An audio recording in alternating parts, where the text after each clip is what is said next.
Okay, good morning, everyone. If you're joining us virtually, welcome from across the world. And to our young leaders who are actually here in our office at neighborhood headquarters.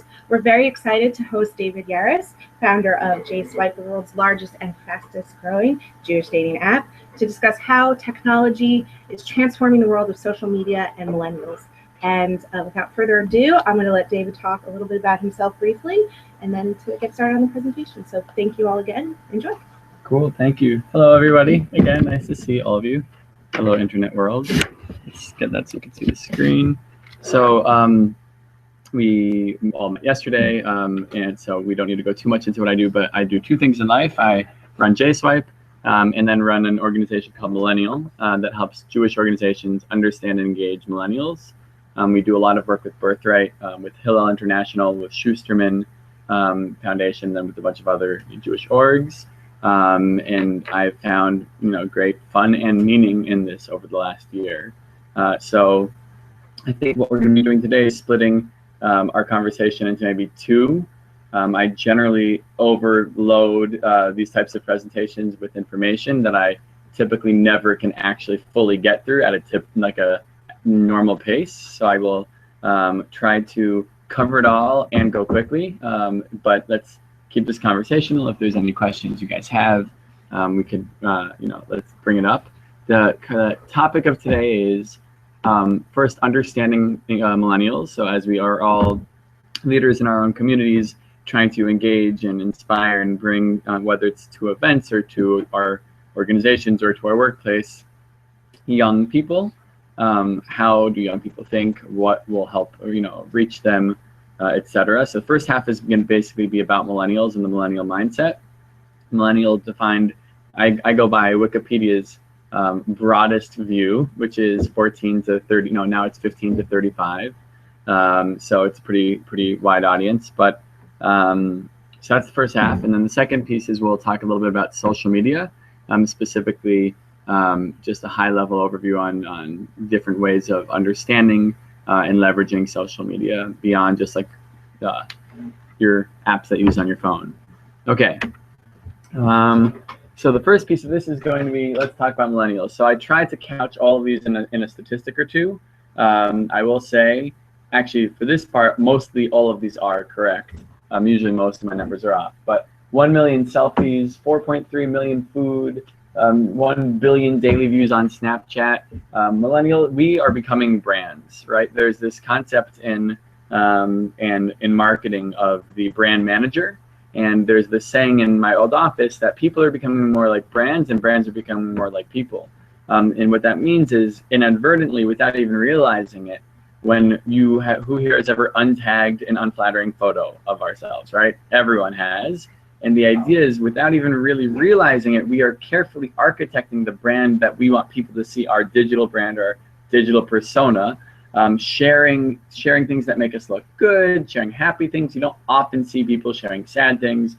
By the way, the first half of this, or the first section, isn't how I feel good about millennials. It's just kind of some hard truths about millennials. So this is, don't shoot the messenger for some of the stuff that's happening in our generation. So people are becoming more like brands. It's this very interesting phenomenon that's happening, but you guys can all relate, as you've all probably thought about, what's supposed, what not supposed. And I'll maybe more than once through this presentation throw myself under the bus, but I spend alarmingly long amounts of time figuring out captions to post on Instagram. Really, it's probably not okay. Not even because I'm actually thinking of it like a personal brand. It's not conscious, but it's on a subconscious level. And I know that I'm not the only one. Okay, this is my favorite stat in all of statistics history, at least in my life recently. As of this year, research shows that the average millennial has less of an attention span than a goldfish. Goldfish being 12 seconds, we being 8.25 seconds. So truth. And then everyone's subscribing to the Skim. For those of you who read it, short tidbits of news. And this is the idea that we have social ADD, or social addiction. We're always using 17 things at once. We've been programmed from the time that we were in middle school doing homework on iPhone, or not even doing homework on iChat and homework and TV and radio and talking to our friends. We were doing all of these things all at once that we can't really focus on any one thing at a time. And it's fascinating and maybe alarming as well. And you guys might be able to relate. There's lots of these things now happening, which are like sort of people shedding their phones for the day, or like not using it, or there's this whole resurgence of mindfulness or technology that allows you to disconnect. But either way, that's because right now everyone's hyper obsessed from the time you swipe off your alarm in the morning to the time you swipe on your alarm at night, and you're on like devices all the time. This is not real, but we talked about this yesterday. I made this one up. This is the idea that so many people are like on a date and then they're swiping, or like they're finding themselves swiping on a date. And this is this idea that we are part of the beta generation, meaning we've grown up in an era where everything is always evolving. Nothing is final, right? You have the iPhone, and then phone. I guess there was at one point an iPhone 2 and 3 and then 4 and 5. And it's like everything we do, the technology, the apps that we use, the websites, everything we buy is always evolving. And so for us, we're always also, you know, we take that mentality from the technology that we use and experience also within ourselves. We're always improving, we're always learning, we're always growing. So there's this concept of life hacking, where rather than understanding the way that things used to be, we kind of life hack our way. We bring things together, and we make our own paths through this sort of beta generation, constantly evolving experience.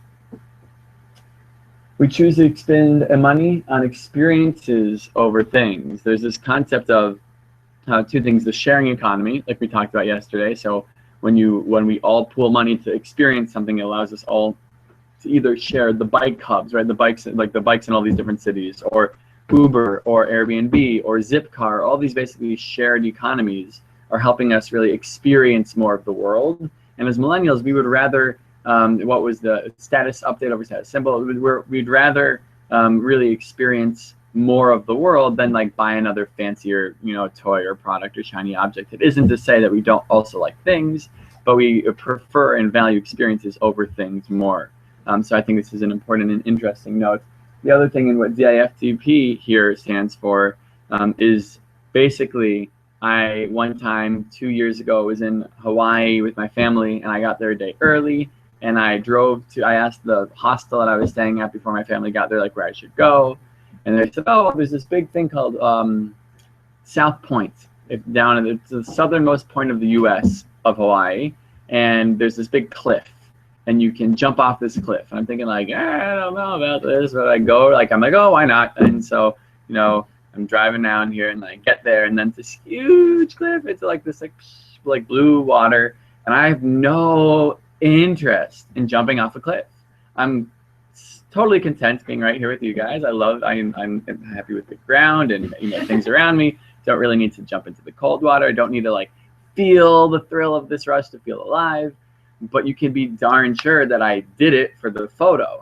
I made sure that I had someone like staged right where I wanted them to be to catch this whole of it. And I like would do things, experience more to capture that, so I could get that photo, so I could put it on Instagram. It's ridiculous, but it definitely, like, it happens now. So not only are we experiencing, or we valuing experiences over things, but we're actually experiencing more or differently, pushing ourselves into new ways that we wouldn't maybe have otherwise already experienced for the photo, for that share. 85% of millennials correlate their purchasing with social good. So we care, right? It's no surprise that if you see lots of these businesses, like millennial businesses, so Tom Shoes, Warby Parker, all these companies and that are coming up from entrepreneurs of our generation are essentially social good or profit with purpose. So we care, and we want to align ourselves with brands and organizations and people and movements that understand that and are not just profiteering. Okay, we don't trust ads, and we trust our friends more than anyone. So this is the idea that we've actually grown up in this world of clutter. Clutter meaning the average millennial sees between 250 and 3,000 commercial messages every day. Whether that doesn't mean I'll see, it doesn't mean I'll billboard, but it means we receive. So whether it's email or radio or billboards or all the advertising coming into our lives, it was between 250 and 3,000 commercial messages every day.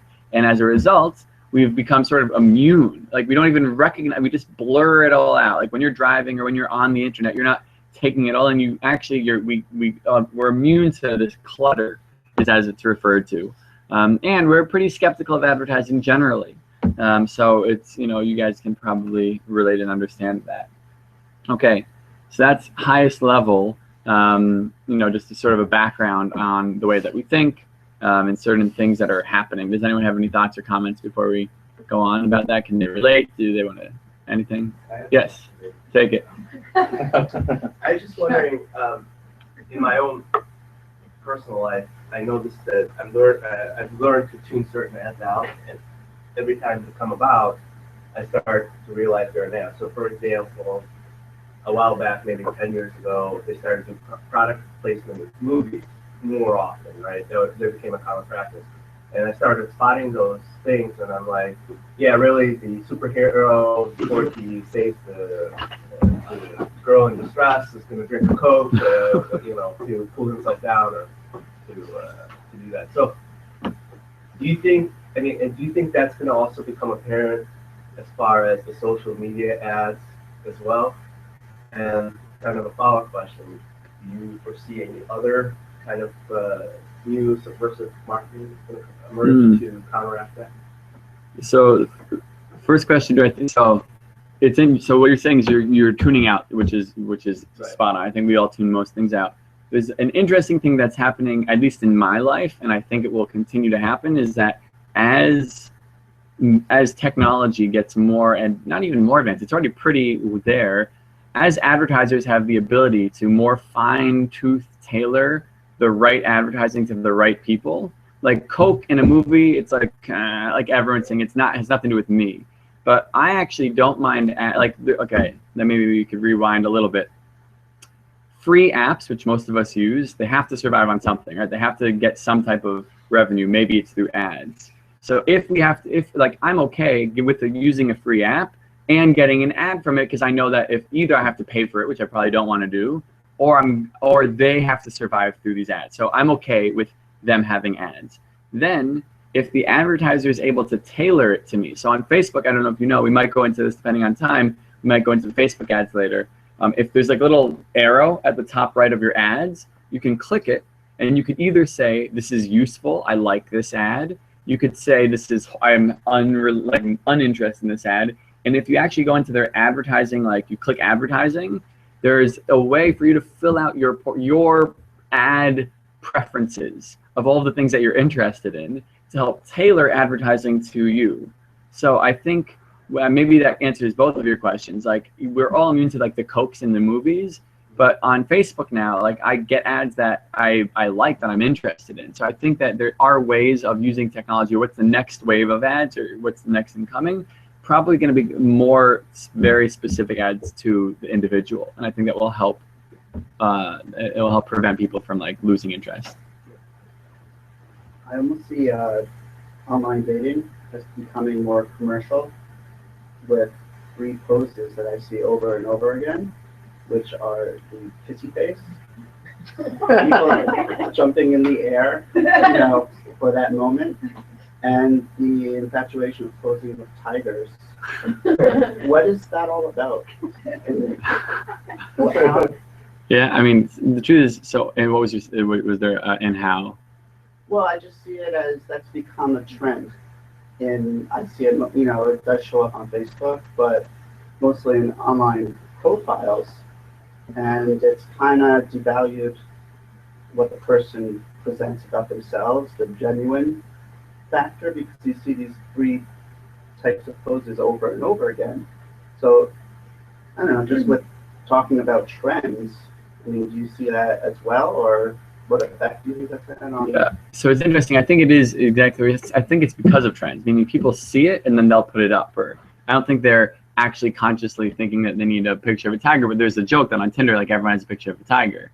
And the joke for us was that on JSwipe, it's the camel. Great, it's from Birthright. So like on JSwipe, the camel photos are like Tinder's tiger photos. But I don't think it's a conscious thing that's happening. I think it's just like a trend. People are seeing things and posting them. But I think that's when the opportunity is, both from the platform perspective, like the apps that you're using, or the companies that are, the websites that you're using, need to think of how to enhance that experience. Like, what more can you do, or what more can we offer people to personalize themselves, or to show themselves better than just the photos?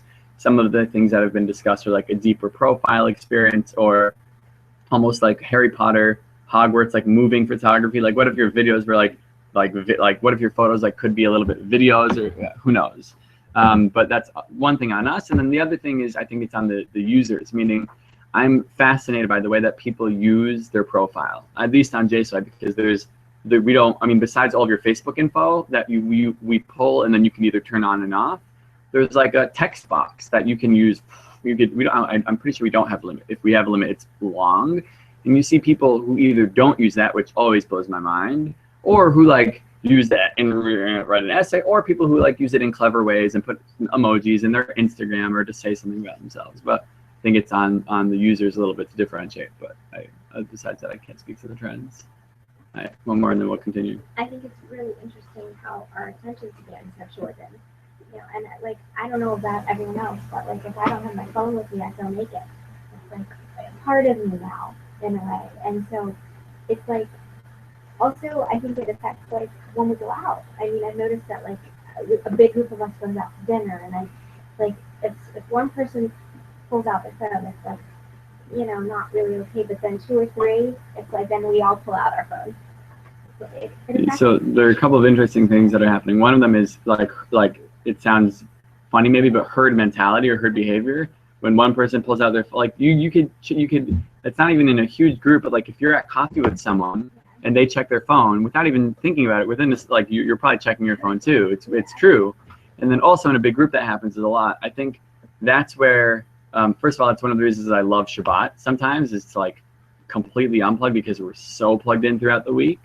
And then lots of my friends are experiencing these things where they're basically, I went to a dinner party at my friend's house about a month ago or 2 months ago, and I experienced something really, really wonderful that I want to adopt for all of my future dinner parties, which is, it was him and his girlfriend. They lived together, like this funky little spot in Brooklyn. They had about 30 people over, and right when you got in to like the front hall, there's a bucket that said, "Please deposit your phone here," and with an arrow down. And there was all these phones in it. I was like, oh, that's a flippin' awesome idea. Here's my phone. I don't even want it. And then I'm just fully present for a long time, and then I go back to my phone. So that's, I think those things are sort of, we're starting to see this more like a trend towards more mindfulness and more presence, as like we're all becoming scarily addicted. The other thing is, I should have said this with the social ADD or social addiction, but I'm not a scientist by any means, but I love studying psychology, or like social behavior, specifically the subconscious mind. And there's this whole, if anyone knows this more, like a bit more, basically every time you get a little notification, every time you see one of those notifications, or if you post something on Instagram and like you get a push notification, it's like you get this little dopamine rush of like, ooh, people like me, and we are addicted. We're like basically addicted to this dopamine. It's really, really scary, but it's true. So that's happening and scary. Okay, so now we're going to go into some of the ideas that as leaders or as brands or as organizations, these are some of the ways that we think to engage and inspire millennials. So just so for understanding, do you guys all are you guys all leaders of your local communities that try to bring people to events? Is that like the common denominator? Okay, cool. Wrong button. Here we are. Okay, so just like people are brands are becoming more like people. And so the idea of this is, back in the day, a brand could, like Nike, could just build a cool little billboard, post it on, in the middle of Times Square, and then they'd be cool for 6 months because they have a great campaign. Now with social media, when brands and organizations are expected to be on social, expected to have a Facebook or a social media presence, you can't, A, just post once and think that you're using social media, and B, you can't just post the same thing every day because no one's going to follow you. And so the idea is brands actually have to create what's called a brand persona or a brand voice. Like, brands and organizations are people. It's the people that are managing the channels. It's the ongoing posts that they have every day. They have to like actually speak to you. And frankly, they are hiring things that are called community managers, people like us who are running their brand channels to actually engage people and talk to their communities. So just as we are becoming more like brands, thinking about what we're posting, brands are hiring people to understand and be the voice and be the ears and eyes on the ground. I think one of the ways that can relate to this experience is that an organization, for example, like Hillel on a college campus. Like people aren't going, maybe the first time they go, it's because of the brand name, because their mother says go to Hillel or something like that. After that, it's about the people. It's about the people that you're connecting with there. Like you guys, people aren't coming to an event that you're doing because of the name. They're coming for the people. So not only does the organization or the brand need to be run and spoken through as people, but ultimately you guys are representing, not just representing, you guys are the brand and the organization in your community. And that's why people are coming. Snackable content. So because I tried to match these up with some of the insights. So because we have no attention span, there's no surprise that the highest performing, the top performing content on the social web is short form content. So it's basically, if you ever are writing I usually, if I have when you have like that much time to catch someone's attention, right? One flick of a thumb down the news feed. And so if you're ever, if ever your friends are writing long essays, like once in a while your friends will write was like, it's probably really nice and like heartfelt, but I have no time or interest in reading that when I'm on, the bus or whatever, wherever I'm going. And so the idea is everything that's like the people that are winning the internet today are those who are putting, we call it snackable or bite size or short form content. So it's like a powerful image with a 1 or 2 liner at the top. That isn't to say that it can't represent deeper content that it clicks to. So if you have this whole heartwarming essay about how something changed your life, that's great. But it wouldn't be the thing that you post in your newsfeed. Instead, you post like a one-liner quote that's like the most powerful part and gripping, and maybe an image, and then you click through to this heartwarming essay. But people aren't going to respond to long-form content in the newsfeed. So whenever you're thinking about this, you have to think, like whenever you think about your events or what you're doing, figure out a way to make it short, make it impactful, make it tight, etc. I'm sorry. Experience design. So I talked about this a little bit yesterday, but because this is part of for the photo, we're all looking for experiences. Then what we need to as organizational leaders is think about how we can design experiences that deliver more than just, a party, deliver more. So for example, this Cuban trip that we're talking about, that's without even maybe having talked about it before like this, that's an experience design, right? They want to get people like ourselves more engaged with the Jewish community, with one another, with the organization. But it's not like, let's go to let's have another cocktail hour. It's like, we're going to share this unbelievable experience, exploring a new world and doing all these things. That's one way of experience design, by enabling incredible experiences. The other is what I sort of started to allude to yesterday as it relates to events. But when we have an event, and if you're thinking of an event, or if you're hosting an event, I think through literally from the moment you walk in the door, 5 steps that you're going to go through to maximize the time there and make it more than just, and you'll never know that this is happening more than just an event. So let's say, for example, you walk in and you're greeted. There's a greeter. Okay, now you're feeling a little bit more like comfortable. And then unusually so, I'll spit you right into a photo booth. So there's this big, not even a photo booth, like a step and repeat, like on the red carpet with like all the different logos. And there's a photographer right there that's like, oh, hey, come walk in, oh, cool. And you're like, oh, okay, I don't know, hey, smile, click, click, click. Now you're like, oh, okay, I'm here. Now I'm like really here. I just had a photo taken of me. And then they'll say, step right over there. And then someone else is waiting for you, and they'll give you your drink ticket for having taken a photo, which gets you right over to the bar. And then you're going to be at the bar, and then you'll get your drink. But at the bar, for a JSwipe party, we have something called like right swipe cards, where it's basically, and it's fully a joke. I don't think they're actually like changing the world, but I think they're really funny. It's like, oh, hello, my name is blank. It's basically you give someone a right swipe in person. And so like every step of the way, you're just going through this experience and you're like, what's going on? But I'm very carefully designing an experience around you to A, make you feel comfortable, B, make you feel welcome, C, create content, because I want that photo so I can post it on Facebook from our album so you can get tagged so your friends can see, etc. So we like experiences over things, so something like the Cuban experience or experience design that allows us to experience more. Okay, advocacy architecture. Is anyone here familiar with the Fat Jewish on Instagram? So if you're not, fascinating. This dude is winning the internet in his own right now. He has about 3 million followers. He came from nowhere, and he basically gets paid now like $30,000. No. Get this, I wanted him to do something with JSwipe. Originally, like a year ago, he only had maybe 1 million followers or 2 million followers. And like, it took me a little while of hunting him down, and then I found his phone number, and then I texted him. Then it took him a long time. And then he sent back very inappropriate text messages, like disturbing on purpose, I'm sure. And then finally, he's like, "Oh, okay, call my manager." And I call his manager, and he's getting paid. Like, he's like, "Oh, this sounds interesting. We're a little bit busy now, but maybe, you know, reach out in 3 weeks, and we'll talk then." And just so you know, it's like minimum of like $30,000 a post.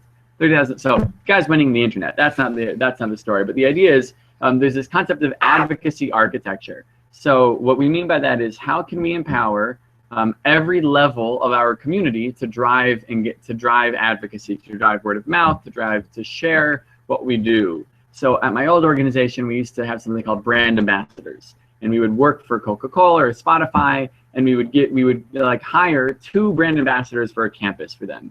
And then these kids would be student leaders, yada, yada, and they would do things. That's a cool concept. But the problem was, we were only usually, this is drawn like as a pyramid. The problem with that typical ambassadorship is you're only experiencing or engaging like the top most engaged group. But the idea of advocacy architecture is across the board, your most engaged people. So as relates to this organization, probably you guys who are here with us now, right? You're probably the most engaged people of this organization in this community set across the globe. Then the next level are like in your local communities, your top people, right? And then the next level is like those people who come to like most of the events, but not all of them. And then the next level of people who come to once in a while, and the next level is people who don't come. So the idea here is, how can you drive advocacy across the board from the top down, and how do you always level people up? So for the people who are just coming to your events, what is a form of advocacy that they could take? They're probably not going to be your recruiter for your next event, but they will likely be, they'll take a photo at your step and repeat, and maybe share it, because that's a great form of advocacy if they're sharing a photo from your party, right? All of their friends will see that. Okay, then your next people, the people who are maybe frequent flyers to your events, how can you get them to level up to like your heavy event attendees or whatever? You do that by empowering them to be event leaders or hosts or co-hosts or on a committee. And so the idea is understanding your community and this pyramid of advocacy from the most involved to the least involved. And how do you design touch points to let each one of them level up just one level? Keep it real. So this is, I think, easy for you guys, or for like a social good organization to do, but different for something like a brand. But keep it real. Like our generation auto detects, BS. If a brand is trying to be cool or trying to do something, or like if you're not being authentic with like the people or the organization or the cause or the mission, if you're slapping a social good or fundraiser on something just to say that you're raising money, we will automatically be turned off, because we'll not only understand that it's not being real or inauthentic, but like the fact that something isn't real will turn us off and make us less interested. So whenever you're doing something, whenever you're programming, in this case, because organizationally this is already inherently real with this, like with the purpose, maybe it's more paying attention to the organizations that we partner with to make sure that they're real, or the causes that we're supporting, but keep it real. Okay, cool. So that's the first set. We'll go on a little bit unless anyone has any thoughts or questions. Okie dokie. So this is a second presentation, also on millennials, millennial values. This is another one that I like, so I'm pulling all the ones that I like together.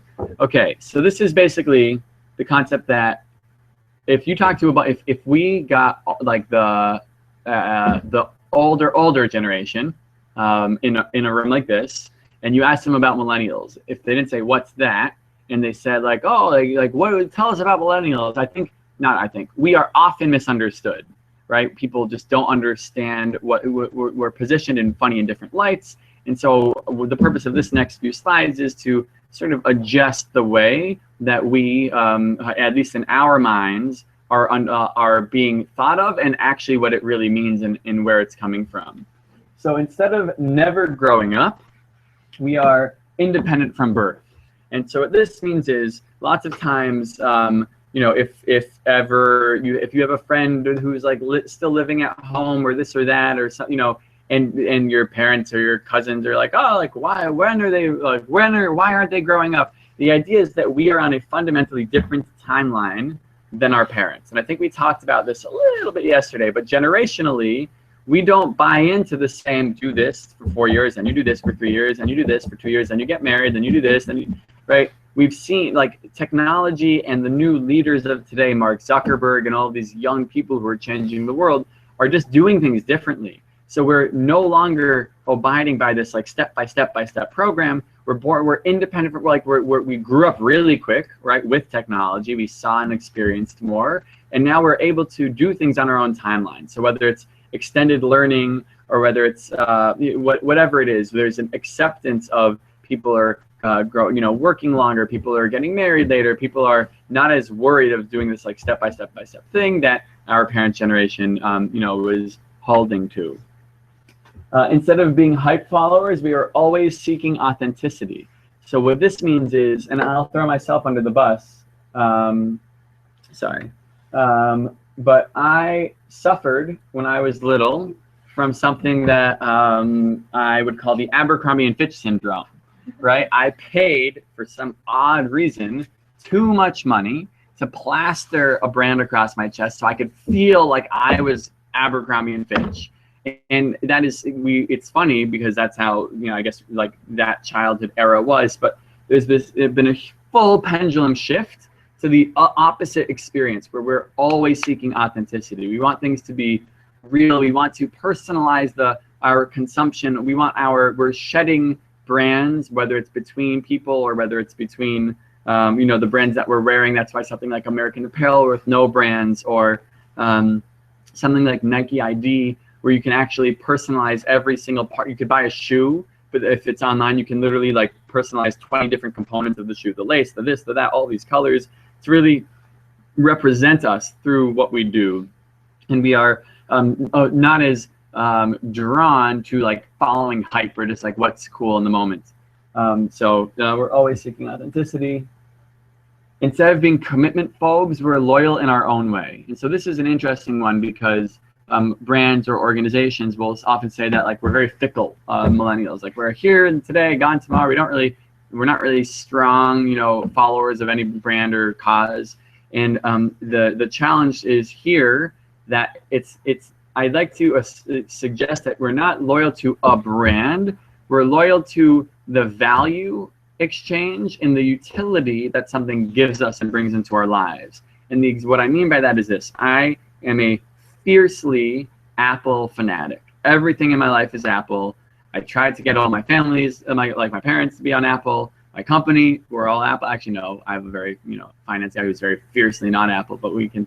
Anyways, everything in my life is Apple. And it's not because I'm sitting here just being like, I love Apple for no reason. It's because I believe that through Apple and their ecosystem, I'm able to access and experience the best of technology as it relates to my life today, from a simplicity standpoint, from a consistency standpoint.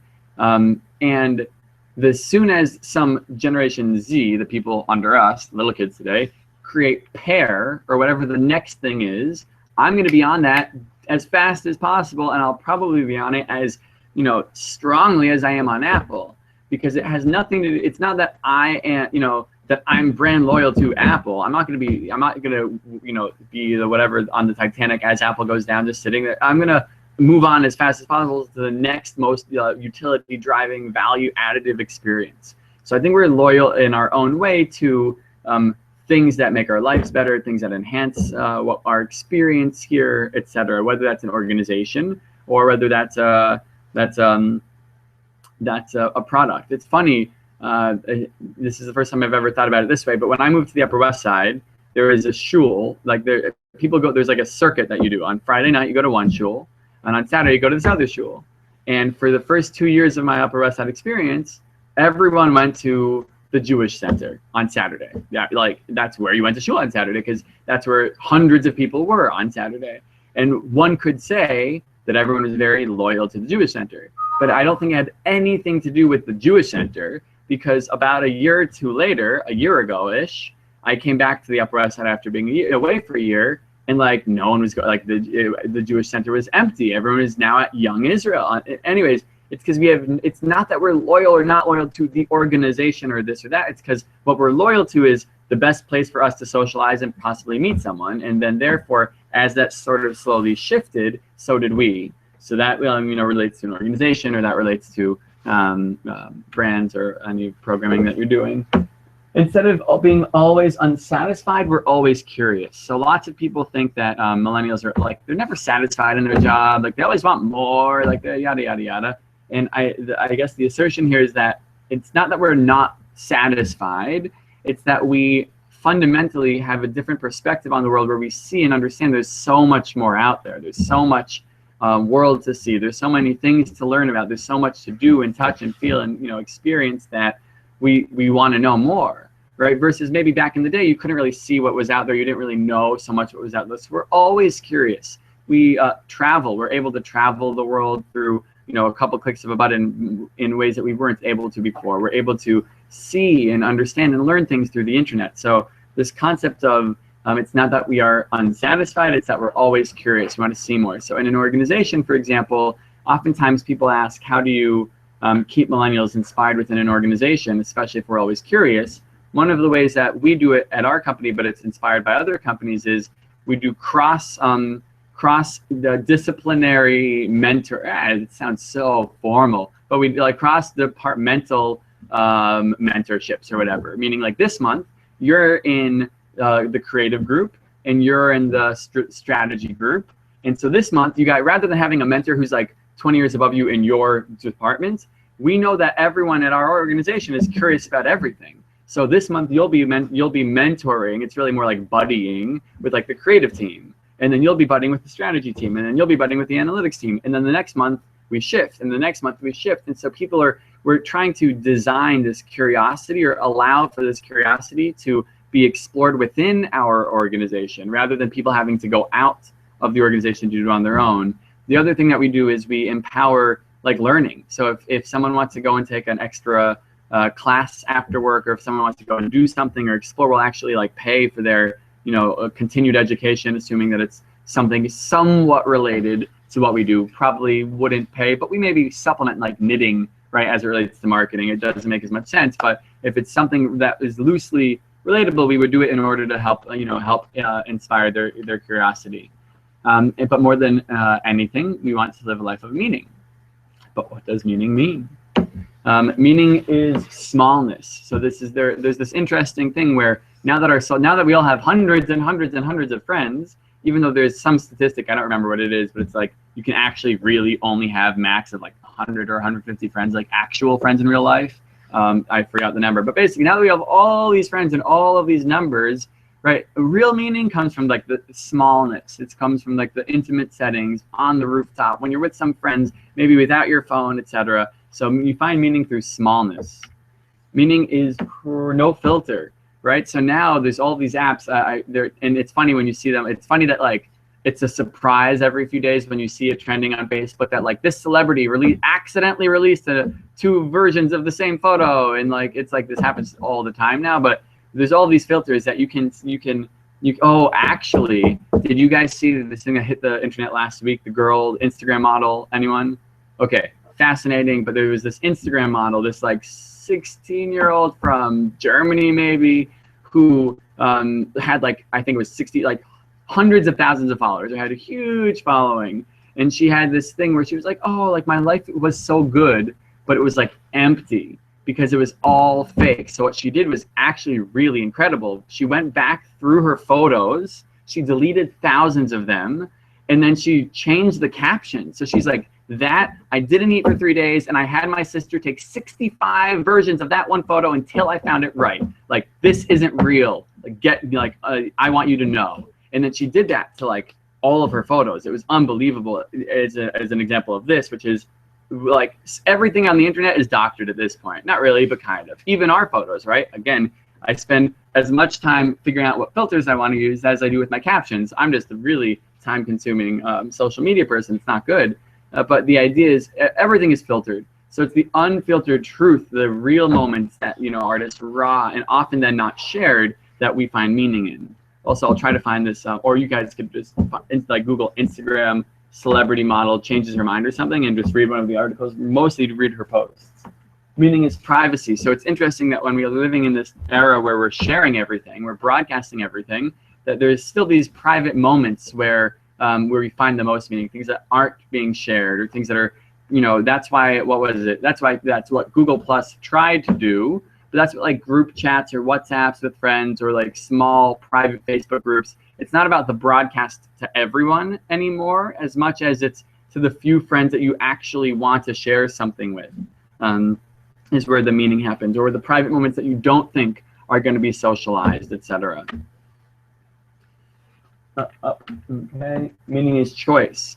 So this is kind of like the Nike ID example where we want to personalize and customize, but there's so much out there that we want to be able to choose. This idea of one size fits all anything doesn't really resonate with us anymore. We want to choose from, we want to have the opportunity to choose whether it's programming or customizing little elements of the products that we use, that we're often referred to as the Starbucks generation, because we want life to be cafe, mocha, frappe, latte, tall, grande, skim with 3 sugars and 5 ice or whatever, right? Like we're personalizing every single piece of what we do to really curate and find this choice in life to find meaning. Meaning is curation. So this is the concept that there's so much out there on the web that it's actually impossible for any of us to like absorb it all. So we use apps, or we use news feeds, or we use filters or hashtags to curate the web for what's relevant and important to us, right? So that's why lots of people find their news on Twitter, because they'll curate their favorite reporters and their favorite outlets, and then their news feed is basically their favorite news. So that's why Skim is such a, if everyone here is familiar with the Skim, if not, it's very interesting, you might be interested. It's basically 2 women who left their like news jobs to create something called the Skim, which is like a daily summary of like the most important things you guys need to know in news. And so they curate for you everything that's out there so that we can understand really what's relevant to us without having to spend too much time on that. Meaning is mindfulness. So there's this whole mindfulness movement. I don't know if it's reached every corner of where all of you live, but it's very heavily around me and or like the people that I'm hanging out with now. But it's either meditation or being aware or just being mindful and living a thoughtful life. And it's really been inspiring. I only encountered this about a year ago after going on a trip with Schusterman to Israel, where I met this new group of people that are like very, very, very mindful people. And the conversations that I've had through it and the friendships that I've made of it have been the most incredible, like maybe in my life ever. But it's representing this larger shift from this hyper social, hyper, fake world that we're living in that literally isn't even real because it's like it's in air, it doesn't even exist tangibly, to this more mindful, grounded, present experience through meditation and open conversations and intentional living. And then meaning is impact. We believe that we could change the world. I honestly believe that we could change the world. You've seen Malala, you've seen Zuckerberg, like we see individuals change the world. And with technology now, with a good idea, it can get out there. There's Kickstarter, Indiegogo, then there's those types of concepts for like the social good world. But basically back in the day, if you had a really good idea, it would catch traction, but without the internet to instantly make it everywhere or the ability for anywhere to access this type of thing, it was more challenging than it is now, where we can each impact the world. And I believe that. I think many of us do. Definitely our generation does. Whew. Okay, let's stop there for a second. That completes our millennial conversation. So before we go on to social media, does anyone have any thoughts or ideas or things that they want to share or reflections or anything? We gotta have something. I'm not gonna move on until we have a little dialogue. Yes. I'll talk about something or other. I'm just curious, as far as you talked about, like, kind of towards the beginning of your presentation, developing almost a rapport for. I'm also going to perfect picture. Developing a rapport and being a trusted brand or a person that people follow and seek out. I know that there are certain personalities that are inherent to those sort of actions, or so to speak. But if you were to summarize, how do you become that person in your social group? And let's just kind of make it take it a little higher as far as how do you become that organization on the net, that you are that trusted brand that everyone wants to associate with and come to or get.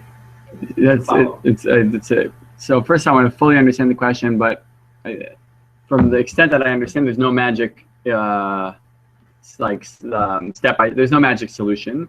I think the only way is from having from delivering magic, right? If you're through your content and your people and your experiences, if you're delivering, there's an organization or there's a community that I'm involved with, and it is definitely one of those things. Like, it's an amazing organization. People really like going to this thing, but it's because it's not just because of the allure of it.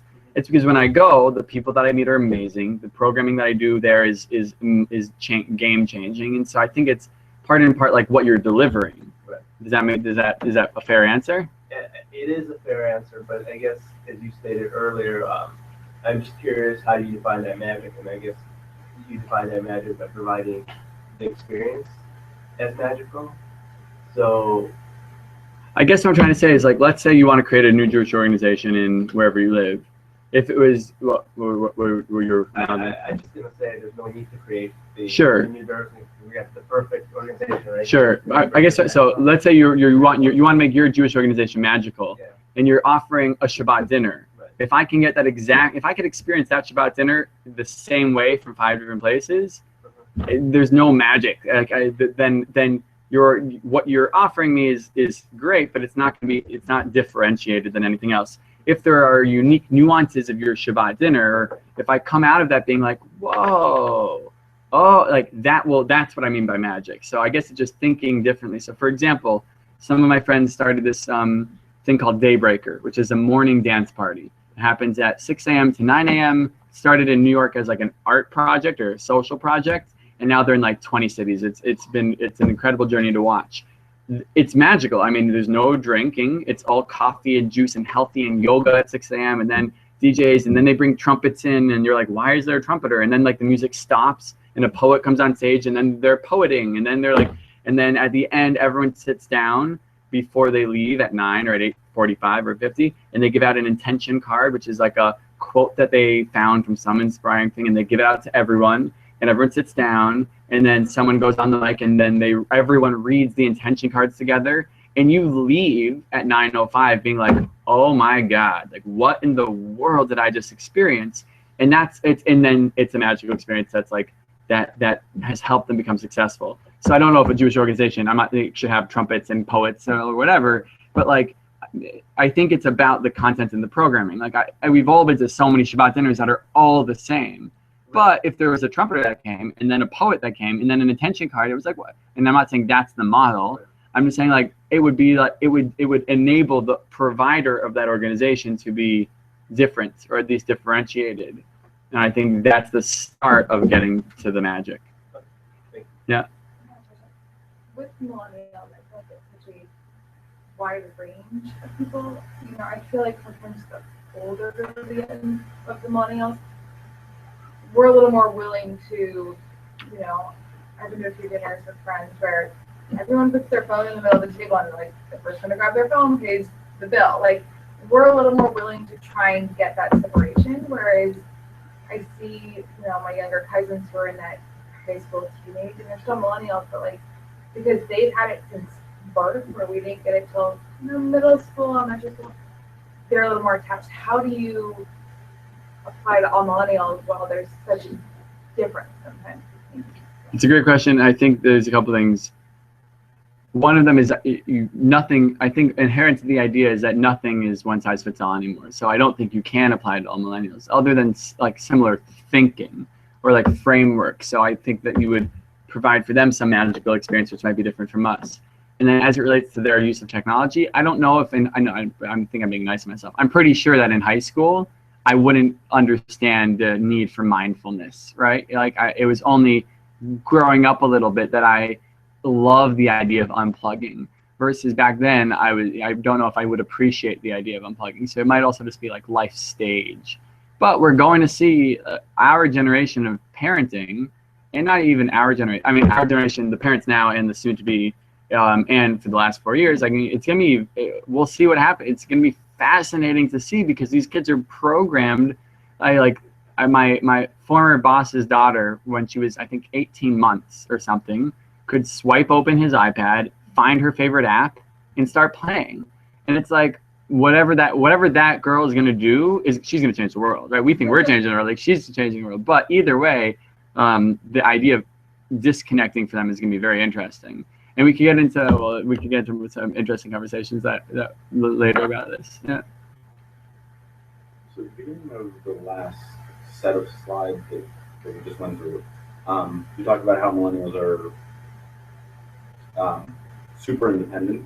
You know, the born free slide.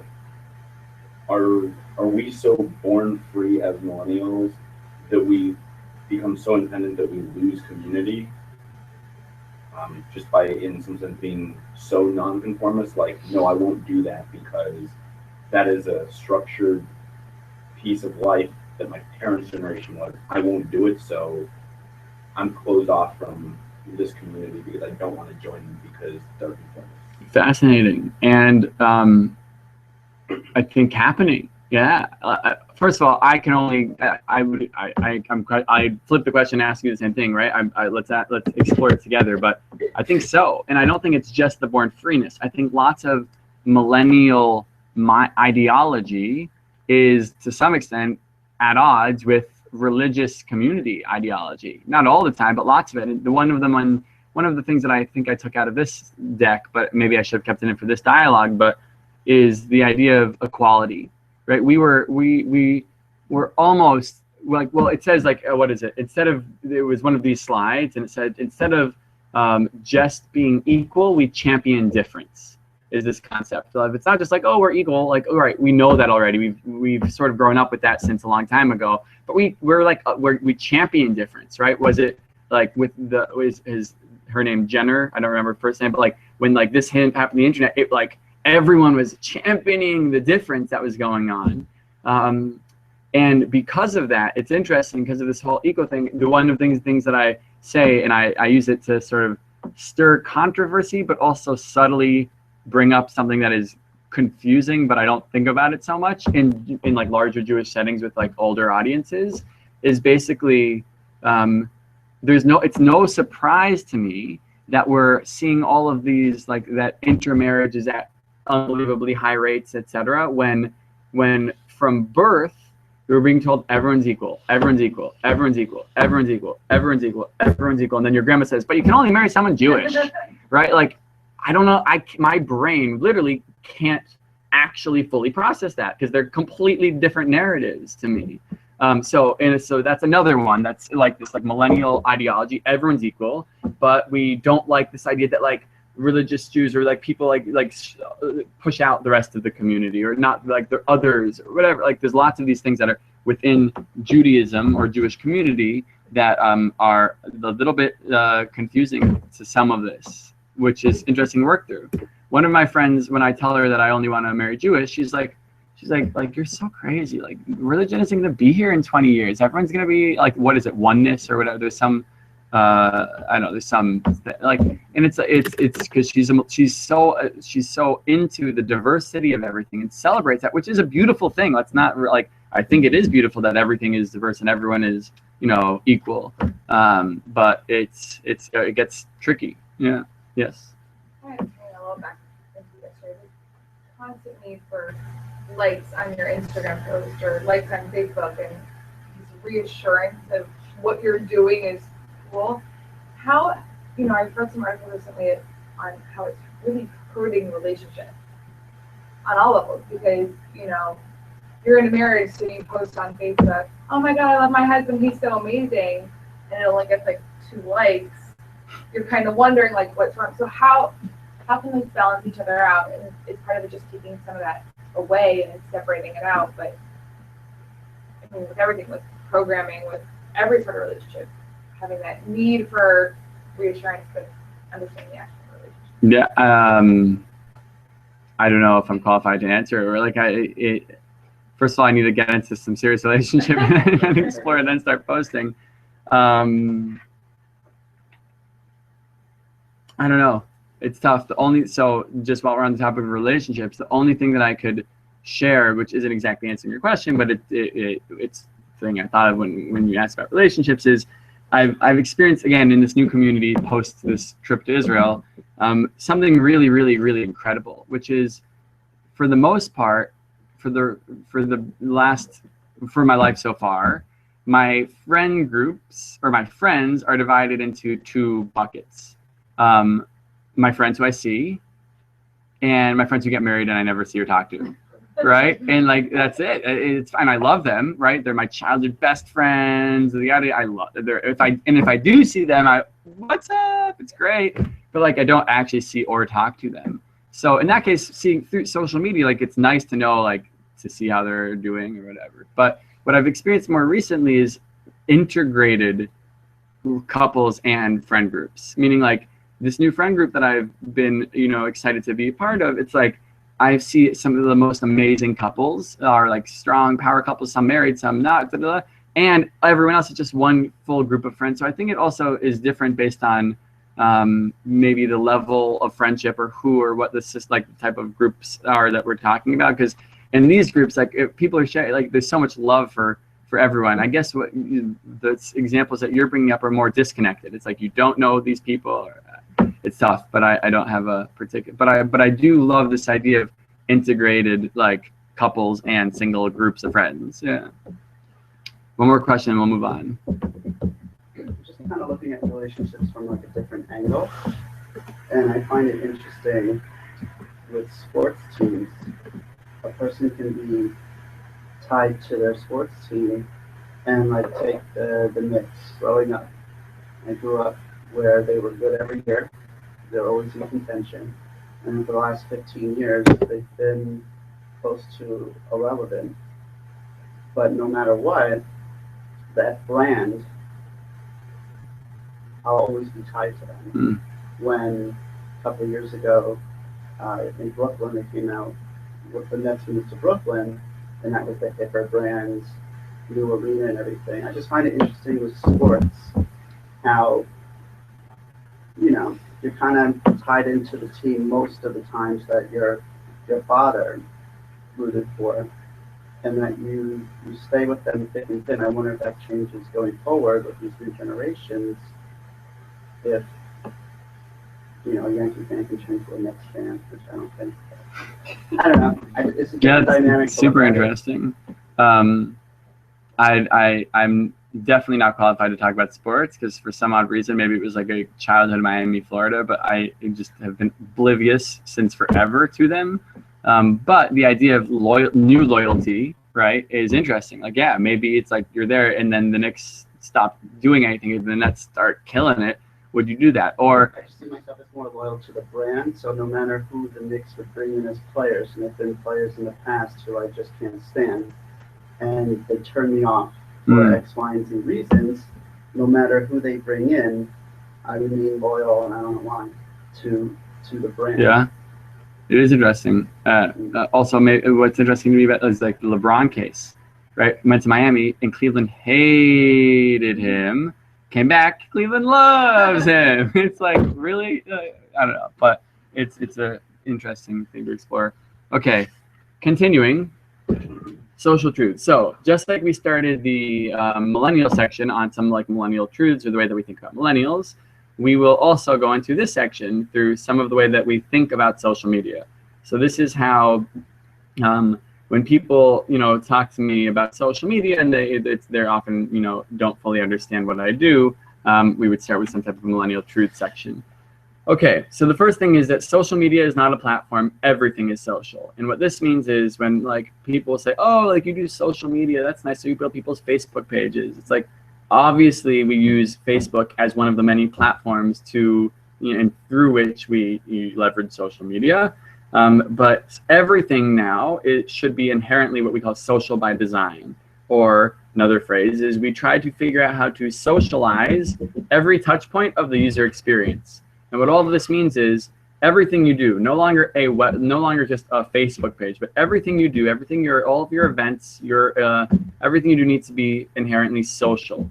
So whether it's your event flyers, having a hashtag or having a link or having your social icons on the bottom of them so people can click through and see and experience more, or whether it's your posters, or whether at your event there's a little thing on the side that says welcome, tag and check in to hashtag BB, whatever the hashtag for this would be, etc. So you're just subtle cues. Now you're socializing the offline experience, or the photo booths that automatically share to social media. There's all these ways that you socialize offline things.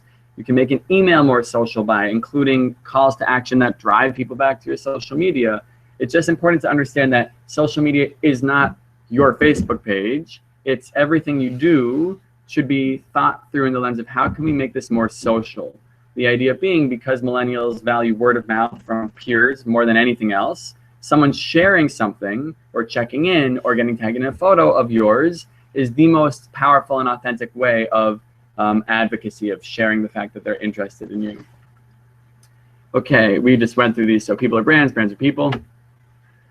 Your channels are your community. So this is, I'd venture to say that the closest you can get to a physical space of your people together are your social media channels. So let's say you have a Shabbat dinner and it's the biggest one of the year and you have 100 people there. Amazing. The closest you're going to get to that on a day-to-day basis of representing your community are your social media channels, because they're all on it every day. They're all posting, whether they're on your channel or just on social media. If you can get people, so knowing this, your channels are your community, you need to actively try to get everyone from within and around your community to be part of your social channels. Whether it's a group or a page, it's a different story, but ultimately you want to bring everyone into your social channels so that you can engage with them as part of your community, they can engage with one another, etc. Your community needs TLC, tender love and care. This is this idea that you can't just create a Facebook page or create a group or create something and then just like get busy and do 50 other things for the next 3 months, forgetting that it exists. On social media, it actually needs ongoing attention and ongoing maintenance and ongoing content in order to stay relevant and stay interesting and keep people engaged. So this is the to assert that the people who like make a page and then like forget it, or think that they're using social media by having a Facebook page and not doing anything with it, are in fact not using social media and it's not being effective. How do you actually keep it engaged? Is through ongoing content sharing, etc. The power of mobile. Last year there was a tipping point, which was more of the internet is now accessed through mobile devices than desktops. And therefore, if we know that, we need to remember two things. One, everything you needs to be mobile optimized. So if you have a website, if you're building a microsite, if you're using anything on the internet, it needs to be mobile optimized, which means I don't have my phone on me, which means instead of an old school website where if you look at it on your phone, like this is the site, but you're only seeing the top right sliver of it. That's what old technology would do. Instead, mobile optimization means that it'll like dynamically make it into a mobile site, something like all these mobile sites that you're familiar with.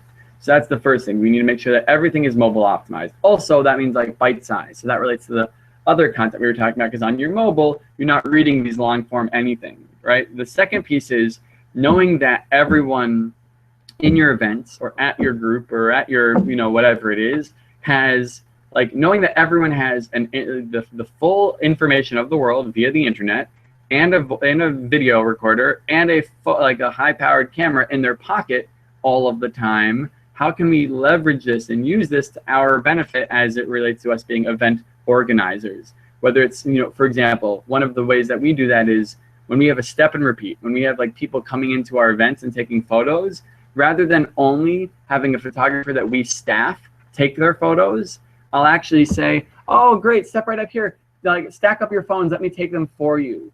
And people don't know what's happening, but what I'm doing, what they don't know, is that I want them to post that on Instagram. What they think I'm doing is being very nice to help them take their photo, which they can't take when they're in the photo.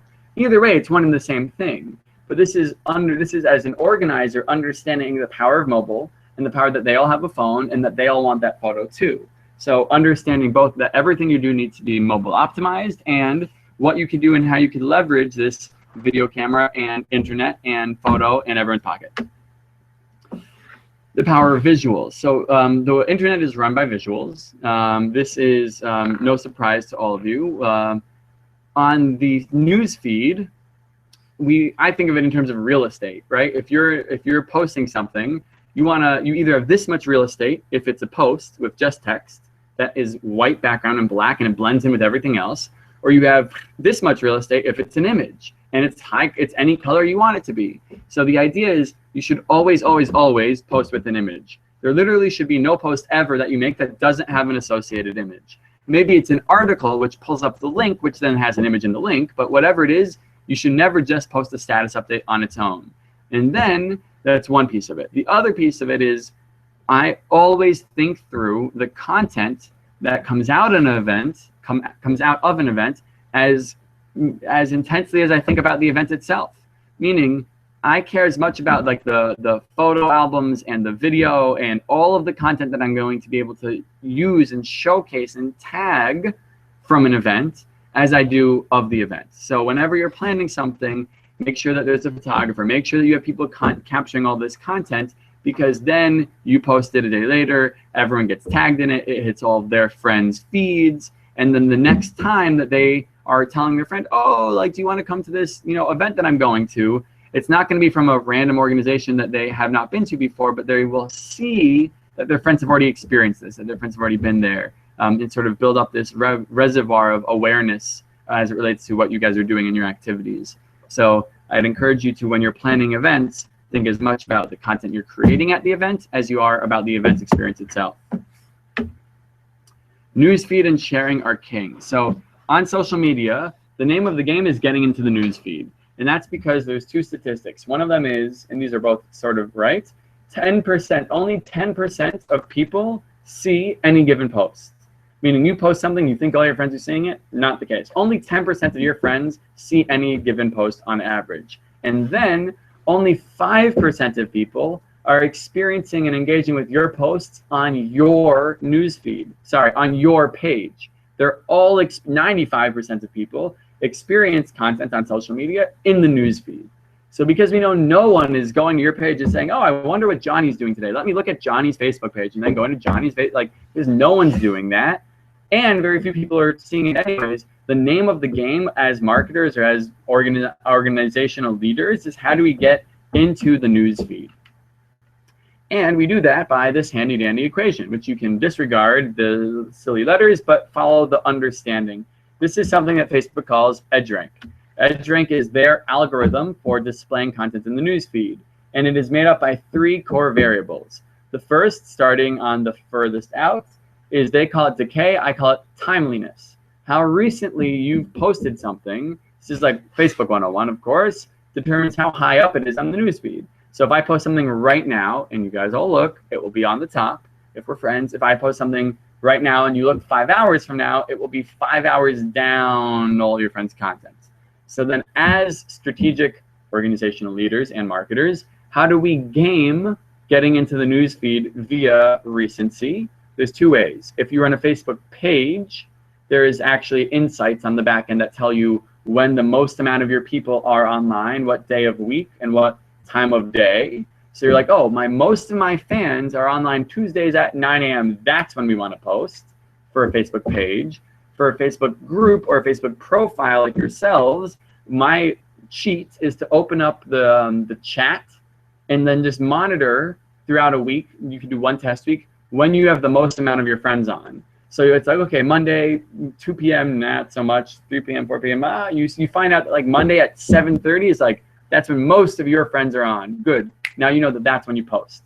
And you could probably also just intuitively do some of that as well. Okay. The next one is weight, or I call it engagement. This is how engaging a post is determines how visible it is on Facebook. So engagement in the form of a share, a comment, a like, or a click, in that order from strongest to lightest form of engagement, will determine how visible Facebook makes something. So if you post something and it gets 50 likes and 5 comments and 2 shares, or you post something or someone else posts something and it gets 1 like and no comments and 0 shares, Facebook knows that the one that gets all of this engagement is way more interesting to people, so they display it. And then they actually probably don't even display the other one, or at the very least they don't display it as broadly, right? So then the question is, how do we game engagement?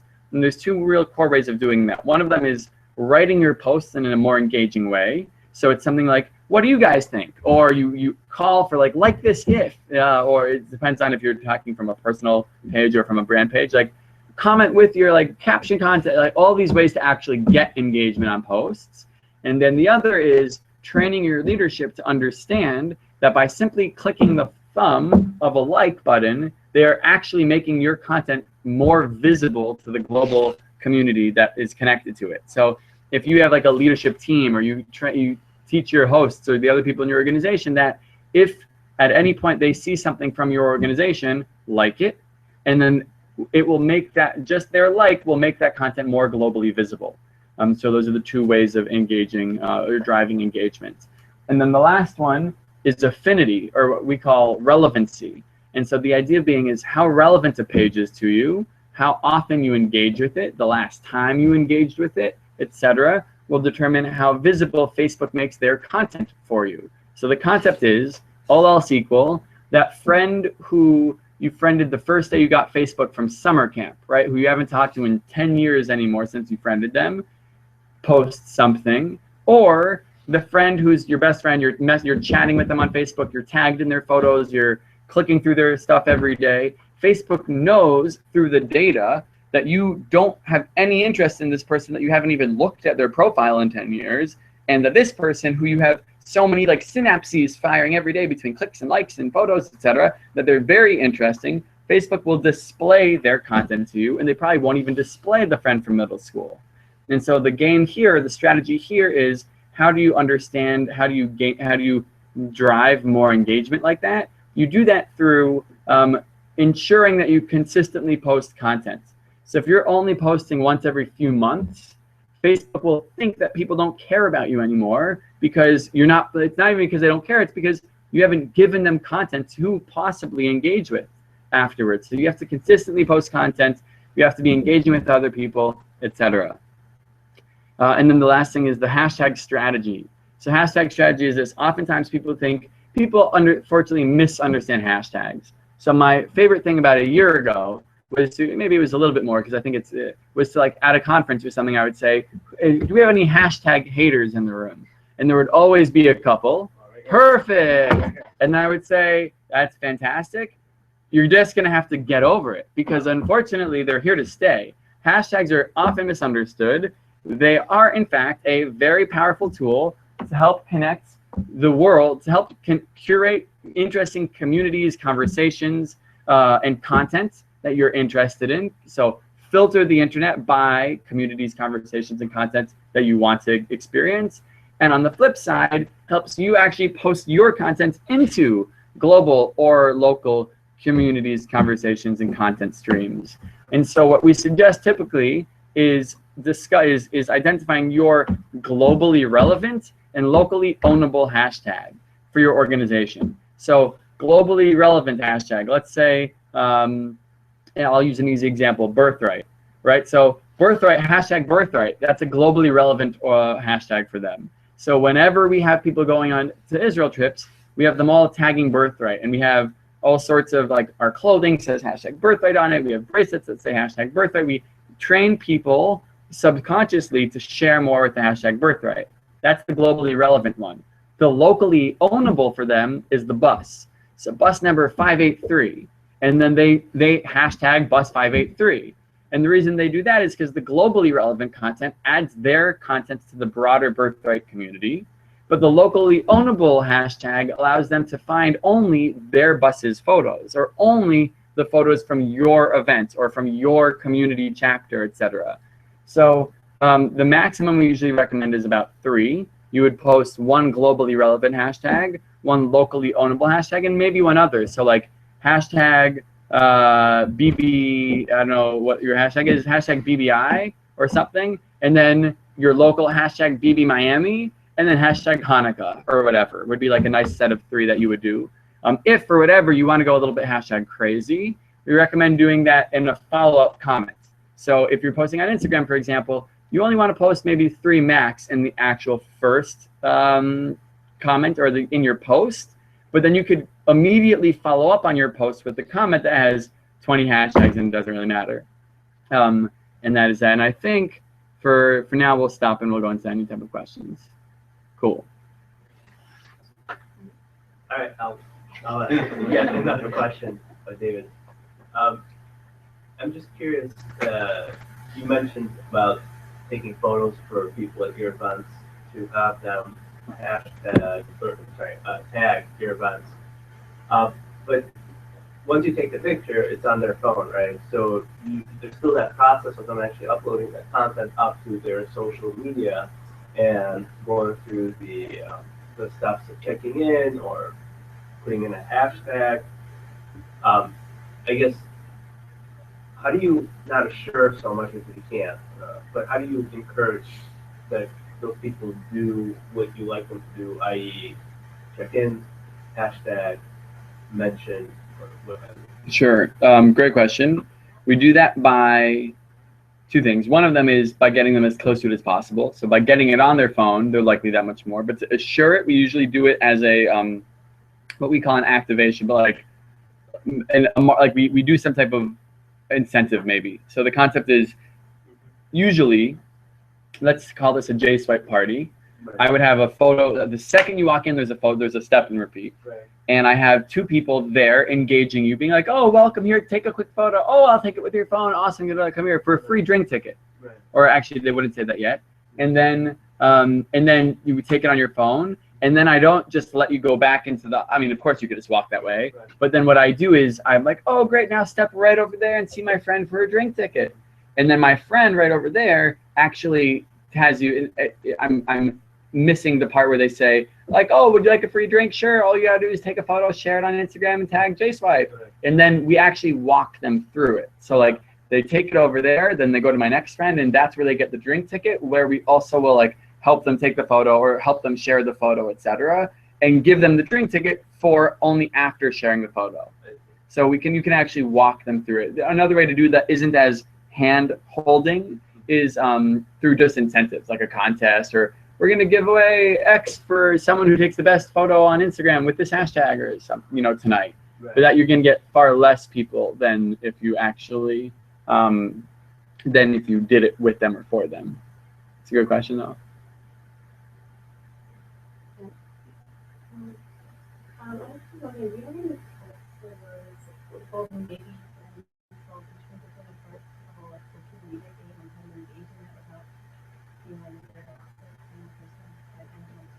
Okay, like 5 years, people think I died, so it's like obviously nobody cares. So like, how do you kind of get back into it while feeling like you're not, like you're being authentic to yourself, but still kind of in this whole like social media space? Like I'm stuck in a place that I don't kind of need to get with it, but I don't really want to. So how do I, like, it's interesting. It's interesting because it's like I'm so fundamentally personally different that it's hard for me to but I can try to identify. The first thing that you can do is purge, like get all of your friends out, like meaning not all of your friends, but like if you want to be authentic, just get all the people, like if you make it the people, even if you have 30 friends, it doesn't matter. You know what I mean? Like make it the people you actually want to see their lives and you actually care about maybe sharing some of your content with. That's the first thing I would do. So that you're not feeling like you're on this stage of social media. And then maybe the next thing is proactively make it a point to like post authentic stuff, like real stuff or raw stuff or whatever, and maybe challenge yourself, like workout routines, like, I'm gonna post once a week this week, and then you post whatever. I'm just saying how, but those are, I guess, my only 2 pieces of advice. Or don't, meaning like I have so much respect when I say, "Oh, come here, come to this event, take this photo, post this on your," and they're like, "Oh, I don't have a Facebook." I give them a hug or a high five. That's amazing, right? It's cool. I could never, but that's amazing that you can. So if you don't have that desire, you don't need to force that desire. It's a very rare thing to experience these days. people I think are just like monetizing that now. So like in certain, I guess, people in pop culture who are sort of prevalent are using that authentic kind of popular thing now as not really being authentic, but sort of going into this like wave that's going on, that like something else on Tumblr or something else that like used to really saying about it, you know, really being authentic. So just like Yeah, to some extent. I'm digging a little bit more. I mean, first of all, I think anything that's inherently like anyone with 1 million followers is no longer authentic. Maybe they are, and I mean that's probably a ridiculous thing to say. I'm sure there are some people who are, but like any one of these celebrities who uses Instagram, it's like Malala is authentic, so she has millions. So I guess that's not true. But I saw an interesting article yesterday on the train ride over here, and it was comparing. Or maybe it was just it was actually just a friend who posted on Facebook. And she posted, is Kylie Jenner does anyone know, is Kylie Jenner she's a celebrity, is she one of the Kardashians? Okay, so then apparently it was Kylie, yeah, it was Kylie Jenner's 18th birthday. Basically, Kylie Jenner and Malala had like 18th birthdays like very recently. And Kylie Jenner, for her 18th birthday, posted like lingerie photos. And Malala donated $75,000 to a school to build a school for girls in Lebanon. And it was just explaining like how messed up of a world we live in, where like that's like what happens. And yeah. So I don't know. It's hard for me because lots of these celebrities I don't think are authentic, especially on social media, especially as they're getting paid. Fat Jewish, who isn't even a celebrity, gets paid $30,000 a post. They get paid, I don't even know how much, just to post something. So it's hard. You almost have to like, at least I default to assume that it's all fake, right? Like unless you could see that someone's really being real, which is a weird world to live in. Yeah. So my question is, we are creating and consuming large amounts of information, more than like ever before, and it's wonderful. It's like an opportunity, but how can we begin to leverage that to grow our networks? So the first question I would say is for what purpose? For professional purposes? For advocacy, for example, to get more people to come out to programs, to engage. Okay, so how could we use the content that we're putting out there in order to get more people to engage? So a couple things. One of them would be where you put it. Meaning, I don't know if as much, like if you're just posting to your friends on social, I think they already know. You know what I mean? Like they, for the most part, will already know that you do this and you want people to come. So it's about maybe how you navigate social. Like maybe there's a Facebook group, or for example, in New York, there's a couple of different Facebook groups. There's like Young Jewish Professionals of New York City or something like that. And so it's a Facebook group that isn't an organization. It's not YJP or whatever. It's like some other. It's just I actually don't think it's an organization. And then people use that group to grow networks or to share information or something like that, rather than or in addition to just posting it on your Facebook. So I think it's about where and how you like navigate new and different social networks to inform them about coming to this. And then there's and this is probably too aggressive for something like this, but then there are certain social channels that like welcome stranger conversations, like communicating with people you don't know. Like Twitter is common. Like the reason people use Twitter is to communicate with other like-minded individuals. So somehow if you were able to identify like other Jews in New York or in Miami or in Florida, it wouldn't be unusual if you tweeted at them and said, hey, like we're having this like thing. In some channels that would be weird. And so also just the way that you use different channels. But I don't know if it's as much about putting out either way you need to put out content. Like you're saying, we're all creating this content. Even simple things like getting everyone to tag their photos will help, or et cetera, get more people to your events.